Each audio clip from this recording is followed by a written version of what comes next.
Well, I think it's going a lot higher. So you're still talking about a 10-time gain, 10x gain from here.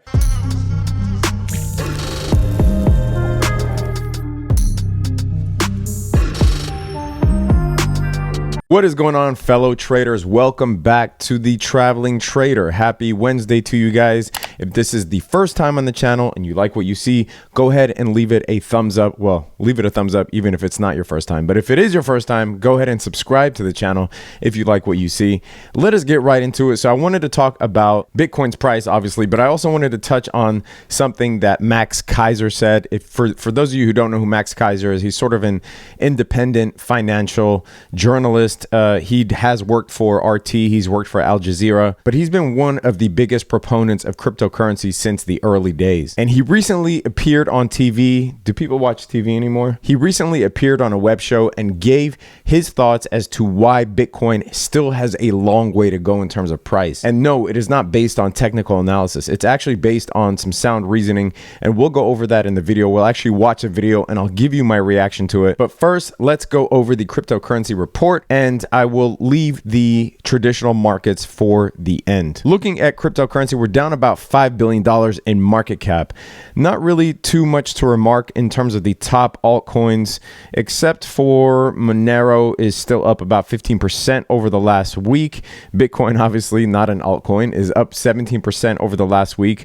It hit a wall at around 12,300, and we now see a decline down to around 11,700, where it is finding some resistance, but also maintaining at that level.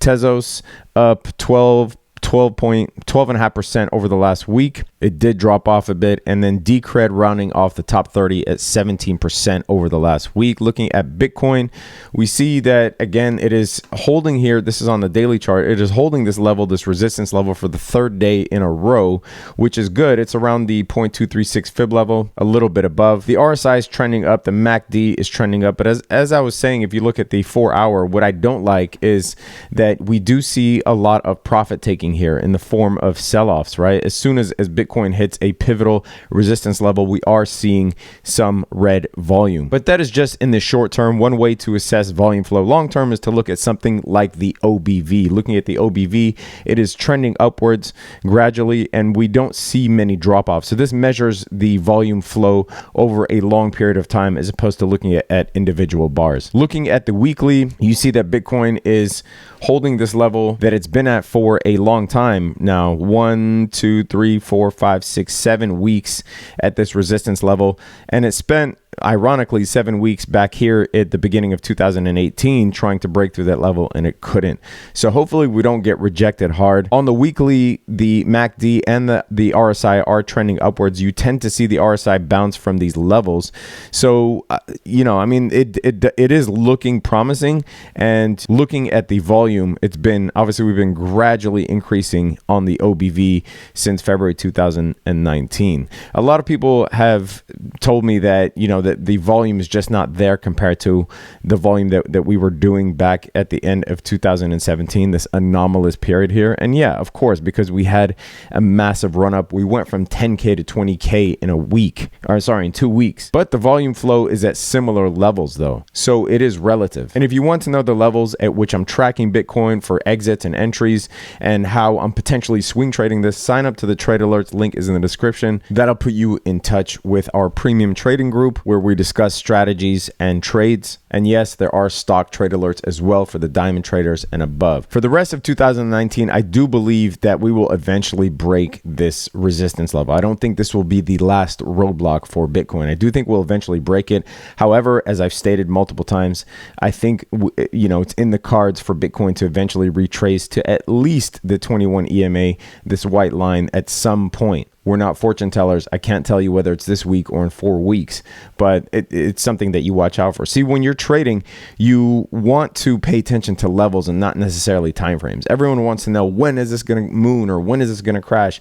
Nobody can tell you that with certainty, right? Instead, what you want to pay attention to are key levels, whether Bitcoin crosses or closes above a certain threshold, whether Bitcoin retraces to a certain level.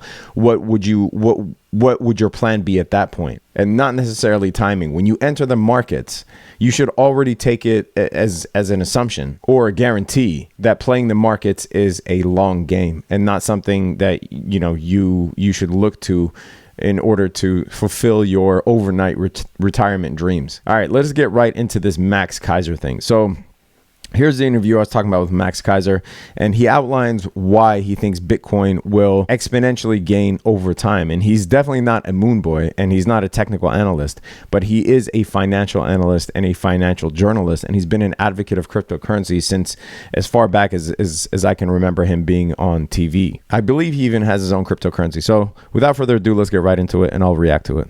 I know about market making, and I know how specialists work in the financial arena. And I know that what's going on now is that all these guys are building up their inventory.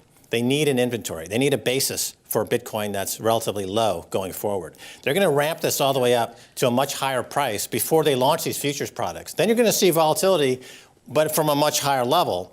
And then the game gets even more interesting, and we can talk about that. But that's why you're seeing this past week and a half. Once the CME said green light to futures, these guys, the pros, it's a relatively peanut market compared to the bond futures, currency futures, stock futures. It's a minuscule. Right. But so they've got to inventory up. They've got to get massive inventory on hand so they can play the games they like to play. So they got to buy it. So essentially what he's saying is that, obviously we do have Bitcoin futures, but they're not physically backed futures. They're cash settled futures. And everyone's looking for these physically backed Bitcoin futures to launch in the very near future, as you see here on this headline. And essentially what he's saying is a couple of things. Because Bitcoin and cryptocurrency do very low volume compared to other futures markets, it is very easy to manipulate. And secondly, these futures custodians will need large amounts of Bitcoin in order to launch these physically backed futures, right? And so they'll essentially need to buy it en masse. And that hasn't even started yet, whether it's because they're trying to ensure that the regulation gets put in place or that these futures will actually be approved, right? Like, what's the point of buying all of these futures ahead of time before knowing that the regulatory bodies will even approve your physically backed futures? So because it is low volume, these guys are further incentivized to push the price up, right? Through buying, obviously, in order to make these futures more attractive. And then also to fulfill their inventory of holding this Bitcoin for the physically backed futures, they're going to have to buy large amounts of Bitcoin. All right. And we'll get to just a second part of this interview that I wanted to touch on, and where the host asks him, what if I wanted to get into Bitcoin, or what if people wanted to get into Bitcoin? It just seems so untouchable now because the price is so high. And this is where he goes on to talk about Bitcoin's potential future performance, etc. So let's get right into it. Dude, I want to get into Bitcoin. I feel like I'm missing out on what others are gaining, but like at these levels, how do you touch it? Well, I think it's going a lot higher. So you're still talking about a 10-time gain, 10x gains from here in the next, in the medium term. I mean, it's still going to outperform stocks, bonds, gold. It's going to outperform everything. It's going to outperform Warren Buffett. Warren Buffett famously said, compared Bitcoin to rat poison. And you know what? He's right. And guess what? Warren is the rat. Jamie Dimon is the rat. I was at a Wells Fargo event yesterday who said they are absolutely advising clients not to touch Bitcoin with a 10-foot. While they're stealing money out of people's accounts, Wells Fargo? Yeah. Oh, here's a bunch of checking accounts. I think I'll just steal money. Don't buy Bitcoin and have individual sovereignty. All right, so you get the gist. But, I do agree with his assessment. Now, obviously, he wasn't basing it on technicals there or any sort of price chart, but just a general idea. I talked about this in my video yesterday, but I was saying that the first time that I really made a lot of money in the markets was during the 2008 market crash. And although I knew how to read charts, I knew how to do technical analysis, my decision to buy large amounts of stocks, of blue chip stocks, wasn't based on any technicals. It was just based off of instinct and logic that, these companies aren't going anywhere, the Nikes, the Fords, the Coca-Colas, etc. And if they're at all-time low prices or close to all-time low prices, then I should load up on these, right? So he's essentially using just logic and intuition as to why he thinks the price of Bitcoin has a lot further to go. And it's because he understands how market makers work. He's been involved in market making personally. And he knows that in order for these physically backed Bitcoin futures to launch, they will need a large amount of Bitcoin to hold and to hoard. And also to make them attractive to traditional investors and institutional investors, the price of Bitcoin actually needs to climb to astronomical levels, and at the minimum to, back to all-time highs at 20K. Now, he doesn't give a time frame because, again, analysis is not about fortune telling, but you can say in the mid to long term. And it could be 2021, it could be 2025, who knows? But like I said, trading is a long-term game. For those that got into Bitcoin in 2009, 2010, they had to wait 6-7 years before it was actually worth something. All right, shifting focus here, let us get into the traditional markets. I decided to do it in one video today. I know I did 2 videos yesterday. I'm still going to test it back and forth. I received almost an equal amount of feedback for separate videos and doing it in the same video. So for those of you that want to watch the traditional markets updates, I'm going to go over that as well as the stocks that I'm picking and buying the dip on. So looking at the markets, we have another down day after a recovery yesterday. So you look at the Dow's down 0.5%, S&P down 40% around, and the NASDAQ down about 0.1%. Now, I think what the market is realizing is there's a limit to the US-China trade wars, right? There's only a certain amount of manipulation that China is willing to do to their currency. There's only a certain level that they're willing to devalue their currency by, right? They can't keep devaluing it because they're essentially hurting themselves. And eventually they will need to buy agricultural products at some point, even though they're halting that now, right? I mean, they have a huge population, so they'll need to buy agricultural products from the US at some point. And I think that is having an effect on the market, obviously, because the market is, as we discussed, was at all-time highs, and everyone thinks that is untenable. They're predicting that any event like the China-US trade wars can basically catalyze or cause a crash. But you can find just as many analysts saying that no, this is just a blip in the road and will continue upwards.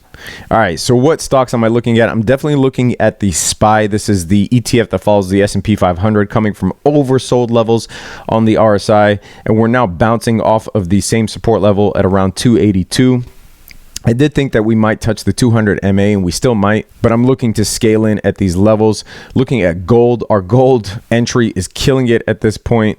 We entered at 133 and it's now up at 142. That is almost a 7% gain on gold. The target was actually 137.50 and we're now at 142. But the reason that gold's going up is obviously because, people are feeling shaky about the market. Traders are feeling a little wary about the market, and the US dollar is weakening a bit, so people flock to gold as well as to real estate investments. I'm looking to buy the dip on Amazon here, resting at the 200 MA, and UWT, which is an ETF that follows crude oil, is just getting hammered, but obviously oil prices have a lot of volatility, and buying the dips on this is usually pretty safe for the mid to long term. Again, if you want access to the trade alerts where I send out all of these levels, link is in the description. Anyway, that is it for this video. Go ahead and leave a thumbs up if you got anything out of this video. Subscribe to the channel. Leave a comment down below. Let me know what you think about Max Keiser's comments on Bitcoin and where you think the price of Bitcoin is headed in the near future as well as in the long term. Stay safe out there, traders. Peace.